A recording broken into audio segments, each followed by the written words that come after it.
আমাদের চাঁদপুর জেলার সদর উপজেলার বিশ্বখাল পুনঃখননের কাজ আমরা হাতে নিয়েছি। আপনারা জানেন যে মাননীয় প্রধানমন্ত্রী 16ই মে এই খাল খনন কর্মসূচির উদ্বোধন করবেন। ইতিমধ্যে আমাদের স্থানীয় সংসদ সদস্য জনাব শেখ ফরিদ আহমেদ মানিক সাহেব, তিনি সহ আমাদের ডিসি সাহেব, কর্মকর্তাবৃন্দ, আমরা সবাই এখানে সরেজমিনে তদন্ত করেছি। শহীদ রাষ্ট্রপতি জিয়াউর রহমান তার জীবদ্দশায় খাল খনন কর্মসূচি হাতে নিয়েছিলেন। সেটা ছিল একটা আন্দোলন, একটা বিপ্লব। মাননীয় প্রধানমন্ত্রী জনাব তারেক রহমান, ওনারই জ্যেষ্ঠ সন্তান, আমাদের নির্বাচনী প্রতিশ্রুতি অনুযায়ী আমরা খাল খনন কর্মসূচিকে খুব বেশি প্রায়োরিটি দিয়েছি।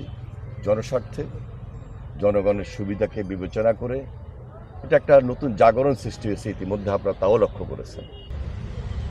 এবং এই কর্মসূচির মাধ্যমে আমাদের মেইন টার্গেট যেটা, আগামী 5 বছরে কমপক্ষে 20,000 কিলোমিটার খাল আমরা পুনঃখনন করব, যার থেকে সম্পূর্ণ সুবিধা আমরা এই দেশের জনগণের প্রয়োজনে, জনস্বার্থে আমরা গ্রহণ করব। আমাদের এই বাংলাদেশটাকে নতুনভাবে গড়তে হবে এবং সেই গড়ার লক্ষ্যেই আজকে এই কর্মসূচি। গ্রামের মানুষের সঙ্গে, সাধারণ মানুষের সঙ্গে খুব বেশি সম্পৃক্ত হওয়া যায় এই ধরনের কর্মসূচি দিয়ে। এর আগেও মাননীয় প্রধানমন্ত্রী জনাব তারেক রহমান ইউনিয়ন প্রতিনিধি সভা করে সাধারণ নেতাকর্মীদের সাথে, সাধারণ মানুষের সঙ্গে সম্পৃক্ত হয়েছেন। এখন প্রেসিডেন্ট জিয়ার এই অসমাপ্ত কাজ সমাপ্ত করার মাধ্যমে তিনি যে নতুন নেতৃত্ব দিচ্ছেন, নির্বাচন হয়েছে 2 মাসের খুব একটা বেশি, 2 মাস 2.5 মাস হয়েছে। এর মধ্যেই আমরা সারা বাংলাদেশে এই জাগরণ সৃষ্টি করেছি। ওনার নেতৃত্বে খাল খনন পুনঃখনন প্রক্রিয়ার মাধ্যমে জনগণের সঙ্গে সম্পৃক্ত হয়ে দেশের উন্নয়নে, জনস্বার্থে আমরা এই কর্মসূচি হাতে নিয়েছি। আমার দৃঢ় বিশ্বাস আমরা 5 বছরের মধ্যে একটা স্বনির্ভর বাংলাদেশ করতে সক্ষম হব। ধন্যবাদ। এখন আমরা নির্বাচিত সরকার, জনগণ আমাদেরকে ম্যান্ডেট দিয়েছে। জনগণের সঙ্গে সম্পৃক্ত হয়ে সাধারণ মানুষের পাশে থেকে কাজ করা, এটাই তো হলো সাধারণ মানুষের প্রত্যাশা। এই প্রত্যাশার জায়গা থেকে যা প্রয়োজন চাঁদপুরবাসীর জন্য, আমাদের মাননীয় প্রধানমন্ত্রী জনাব তারেক রহমান মানুষের পাশে থেকে সেই কাজগুলো করবেন, এটাই তো আমরা আশাবাদ ব্যক্ত করি। সেই ব্যবস্থা নিব। ঠিক আছে, এবার আসেন, আপনার এখানে হইলো 8 কিলোমিটার, যেটা মাননীয় প্রধানমন্ত্রী উদ্বোধন করবেন। আপনার খালে কিছু পানি আছে, সেটা আমরা চলেন একটু দেখি, দেখে খননটা কোথায় করলে সুবিধা হবে, উদ্বোধনটা কোথায় করবেন।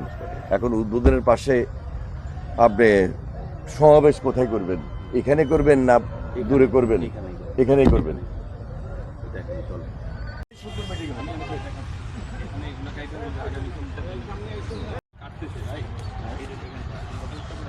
হ্যাঁ, ঠিক আছে, অসুবিধা নেই। আপনি এখানে করেন, এখানে সিঁড়ি করে দিবেন, এখানে সিঁড়ি করে দিতে হবে বস্তা দিয়ে।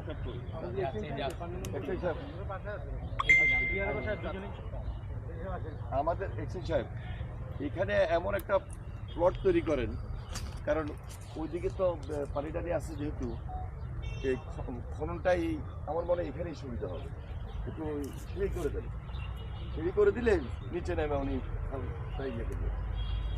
আর আপনার লেবার থাকবে, লেবার থাকবে 300 জন, 5টা জন উঠতে পারবে। আর আমাদের